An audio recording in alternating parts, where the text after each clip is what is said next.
Good afternoon, Raider Nation. My name is Brent Johnson. I'm along with head varsity boys basketball coach J.B. Bergeron for our third installment of the Red Raider Basketball Coaches Show.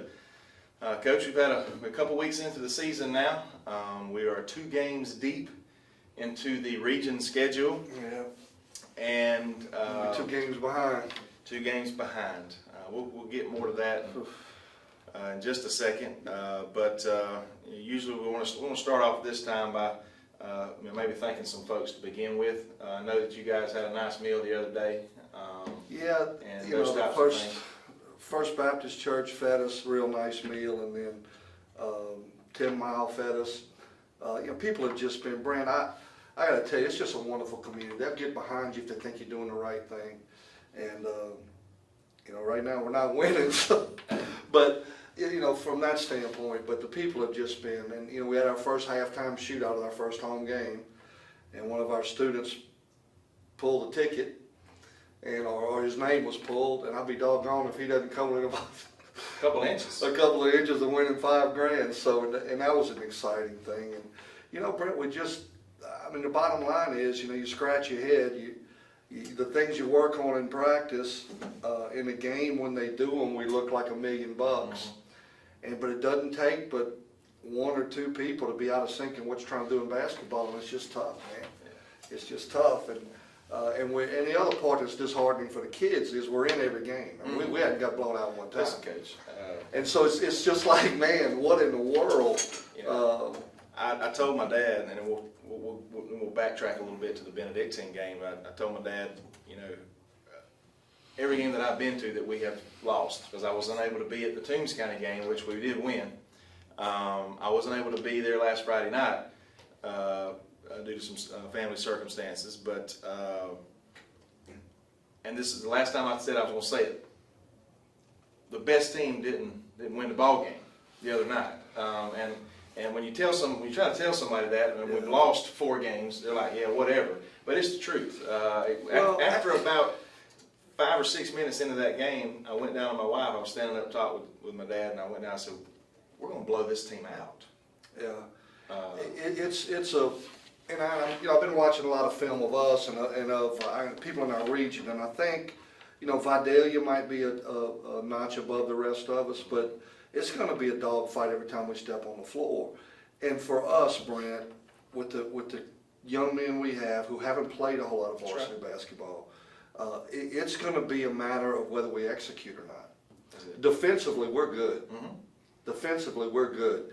Heck, we just got back from Jeff Davis, and they hung 80 or 82 on Brian, and you know, we hold them to 60, and we can play defense, but we don't have that one guy you can go to that's going to get you 25 a game, that's going to, you know, so we've got to do the things that we're working on in practice. If we don't, we're going to be very beatable.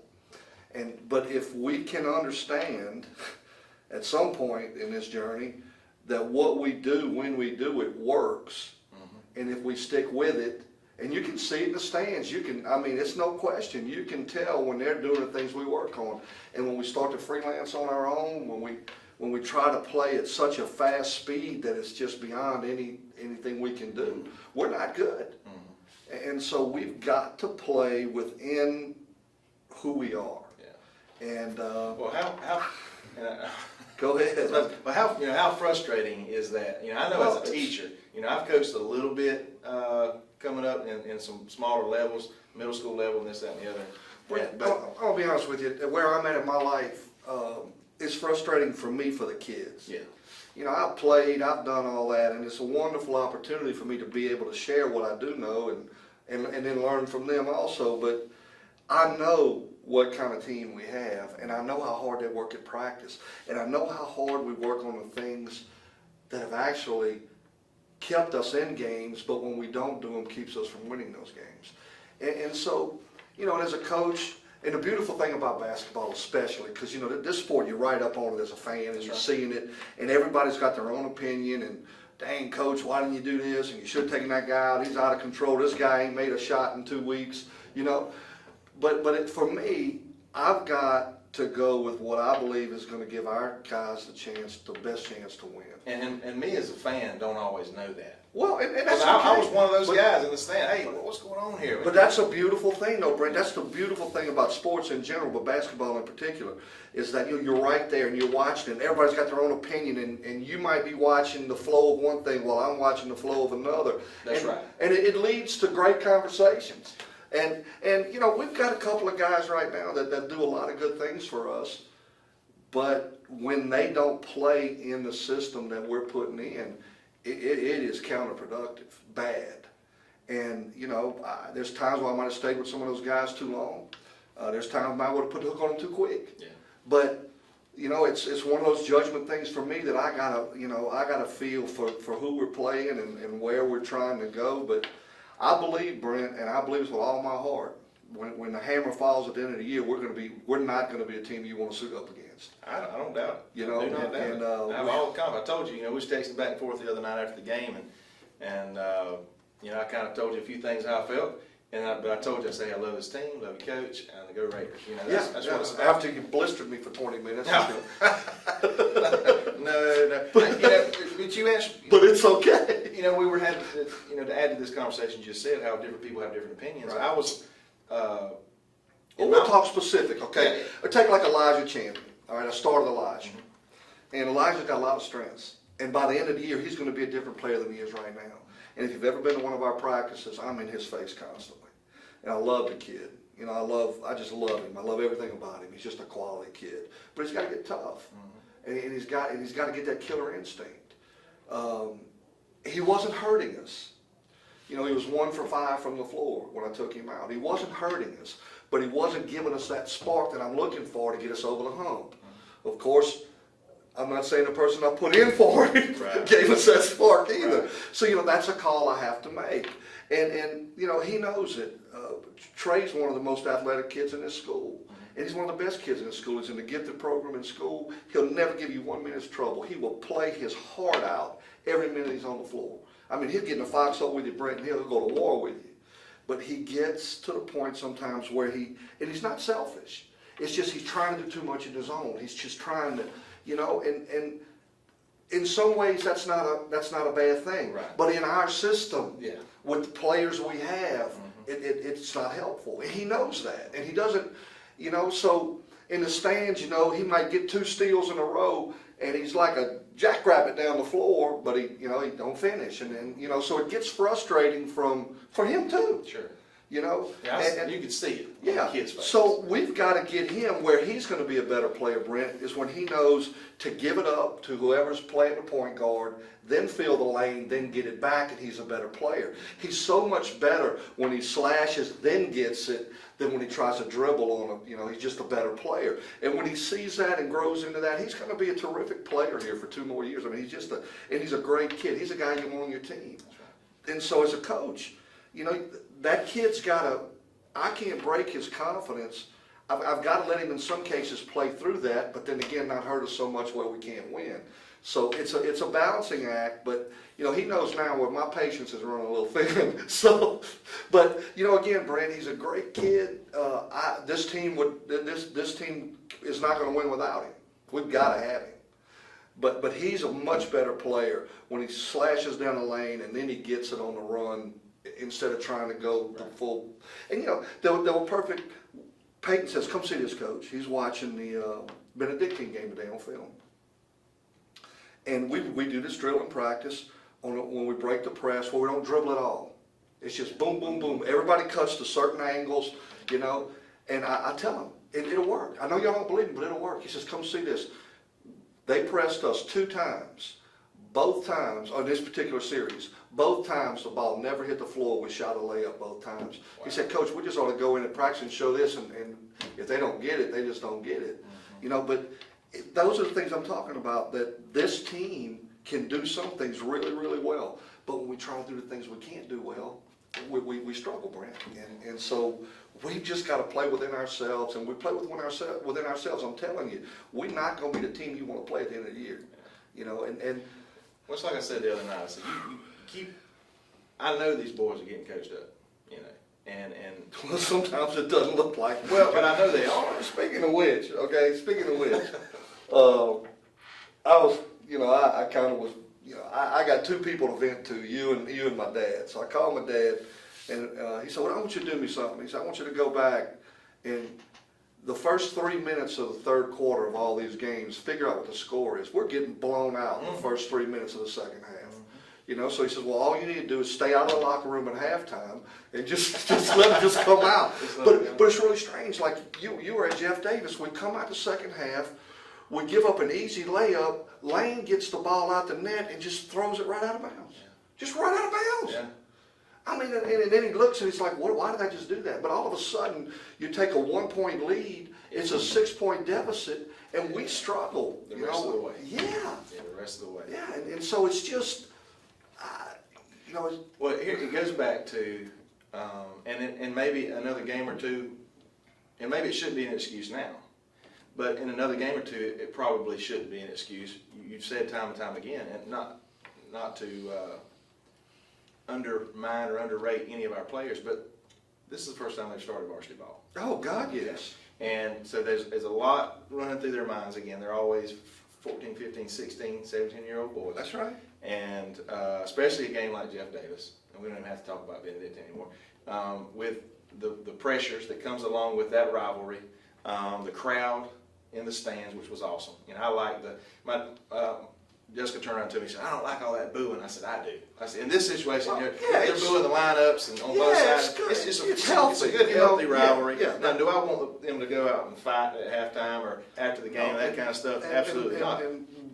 We had this conversation. Go ahead, Brent, I'm sorry. But anyway, what I was getting back to is these young men they're still learning themselves. Yeah.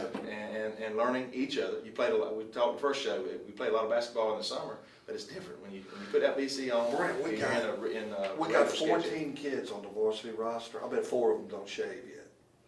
Yeah. You know what I mean? That's right. 7 of them don't drive. That's right. Only 3 of them got a vehicle. You know what, Coach? That's a great problem to have. Actually. So we're not only molding them into players, but we're trying to mold them into men. They're trying to find out what kind of men they're going to be. That's right. But what we're not going to tolerate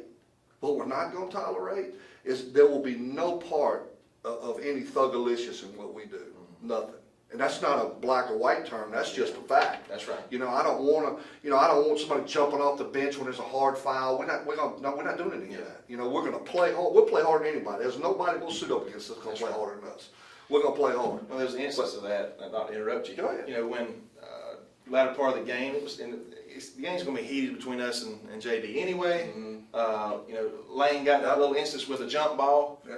He just had enough. He let go of the ball. The boy falls on the ground kind of hard, and next thing you know, he's up and wants to get in his face, and the crowd was getting into it. But no, I'm not saying we won't defend ourselves. That's exactly right. That was just a basketball play that almost got in, but we handled ourselves and we're going extremely well. Because what happens when you take a young team like us, mm-hmm. and the focus is off of what we're trying to do to win, mm-hmm. and becomes on what we're trying to do to be macho, that's right. Then we're really going to get blistered. That's right. So we can't do anything to detract what we're trying to stay focused on. I talked to Landon and Trey about this.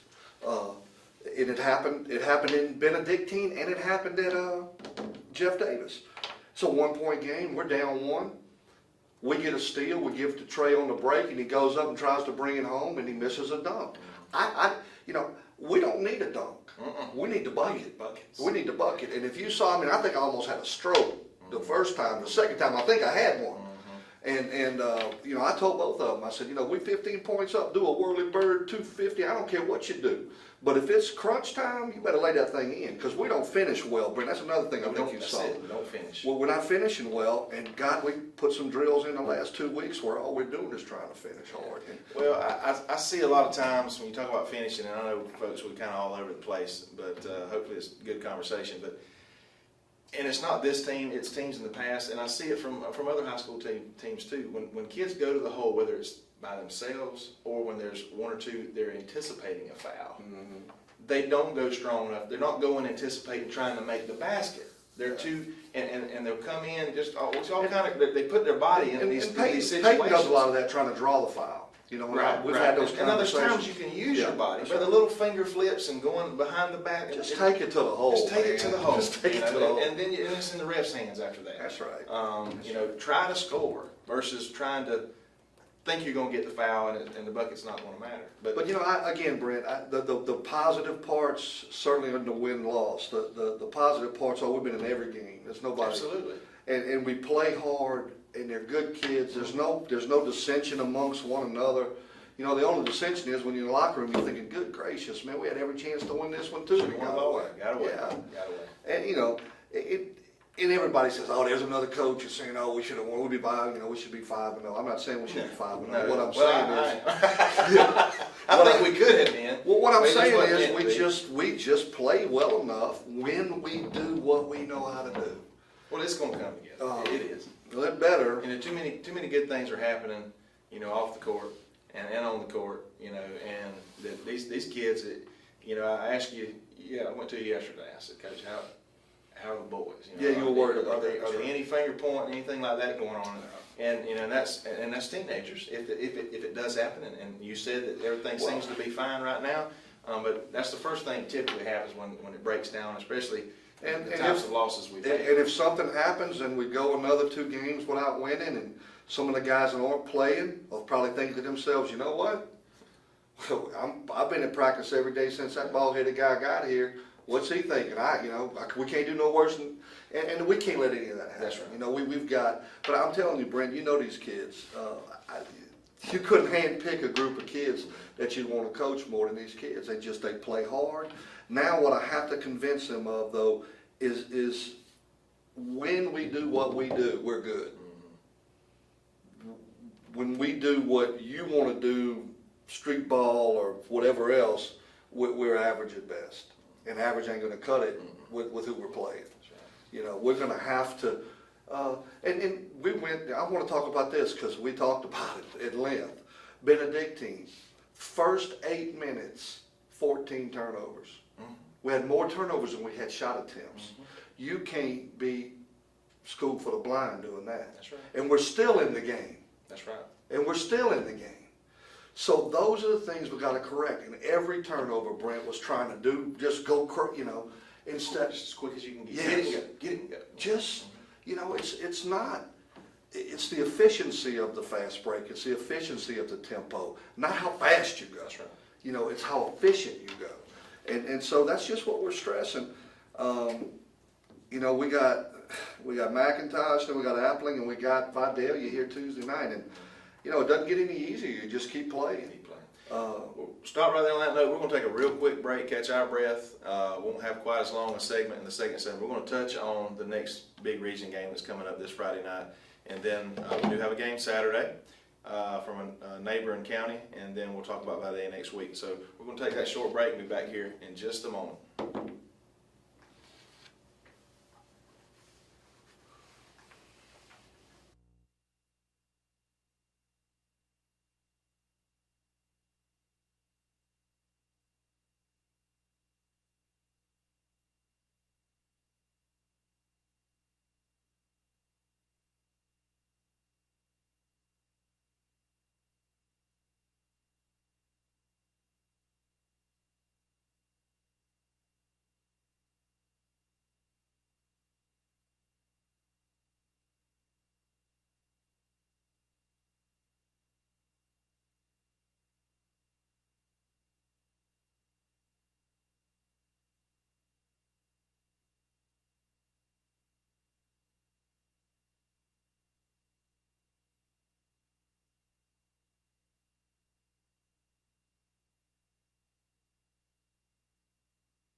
Welcome back, Raider Nation, to the Red Raider Varsity Basketball Coaches Show with Coach J.B. Bergeron, myself, Brent Johnson. Brent, everybody needs to know before you ask me another question. Guys, he's a lot nicer to me on camera than he is off. So I hope they never leave this camera running and y'all can see what he's really like. No, Lord. No. But anyway, moving right along. We do have a really big region game. We are 0-2 in region play. The Toombs County, the Wayne County, and Coffee, they don't have anything to do with us going to the playoffs. No, or, winning a region or going to the playoffs. So, we lay those losses aside or wins. And the next most important game is McIntosh, and we are hosting them. I think that's a good thing to do. And please let me welcome you to come to this game this Friday night.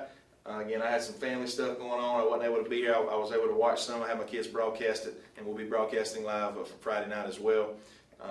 For those of you that watch our network and decide not to come, and that's fine too. But well, there was a moment in that Benedict, that the only home game we've had, where it got as loud as this place will ever get. I mean, it got really loud.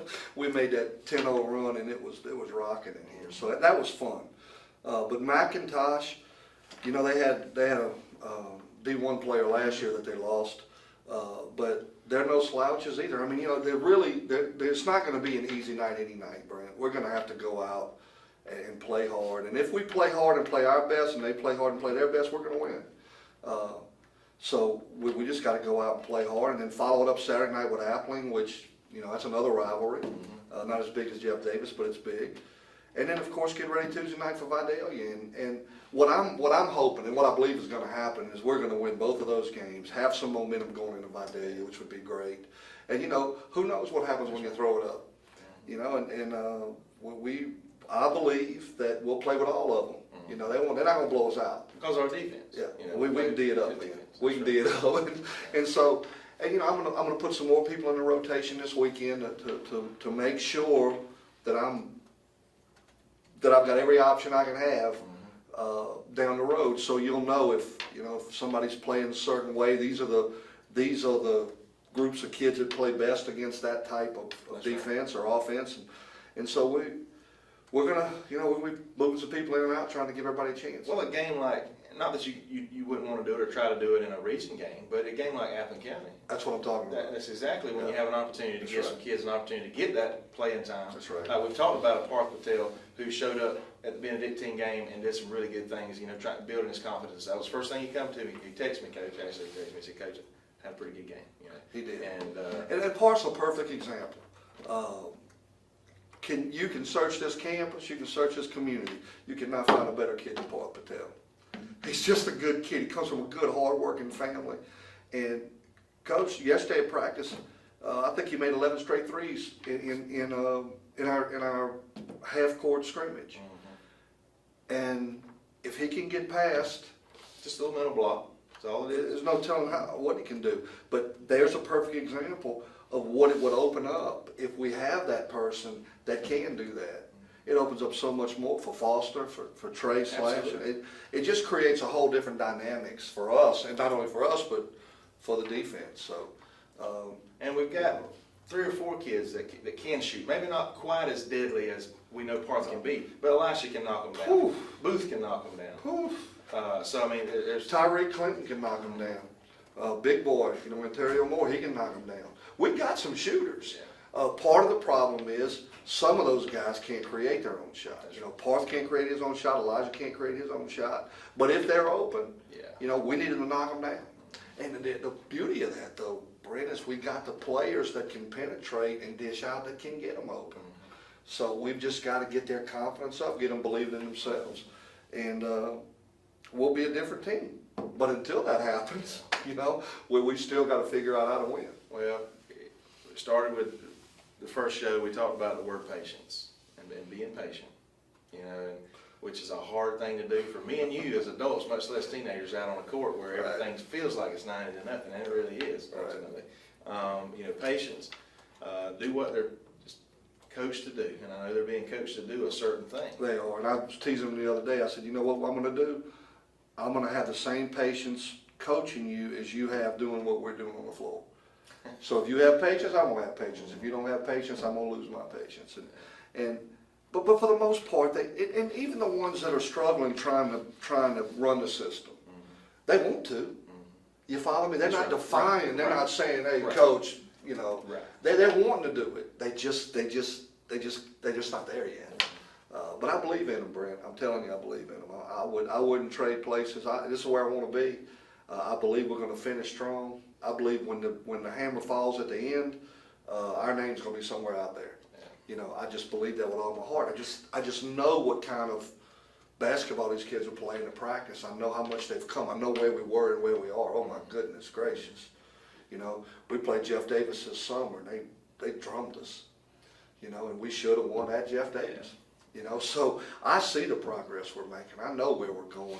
And when you play good defense, Brent, you always got a chance. You got a chance. You got a chance. That's about, just about any sport. But let me ask you this. I was talking to somebody the other day. Would basketball be one of those sports? I think it would be, more so than maybe any other. It's a game of matchup. When you're trying to match up with another team. Yeah. Wouldn't it be? Yeah. You know, you talk about it in football and a few other sports, but I think maybe because it's... And you'll hear a lot of basketball coaches say, "Ooh, that's a bad draw for us, as a bad match. You know, we don't match up with them."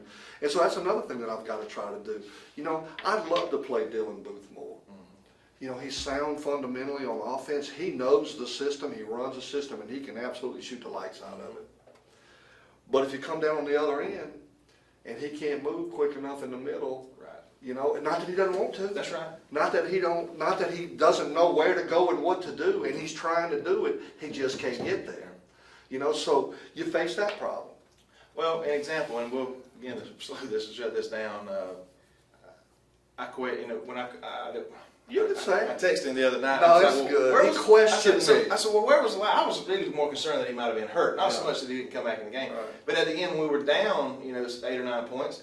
But you answered my question because I didn't have to ask it. You was like, well, I was concerned about the defense they were in. They were in a man-to-man defense. But I just didn't think we had enough scores on the court. Well, here's and that's a great point.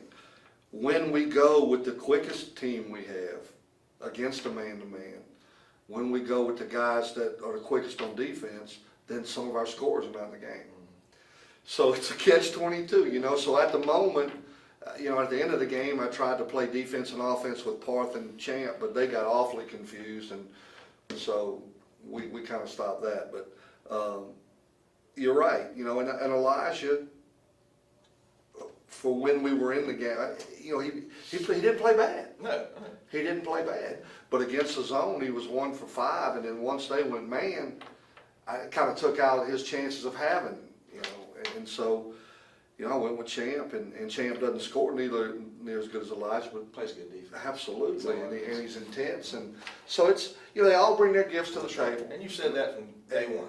And but again, in the stands, that's the beauty of hoops. In the stands, you can sit there and say, "Good Lord, Coach, you're an idiot," you know, and that's the beauty of this sport. I mean, film don't lie.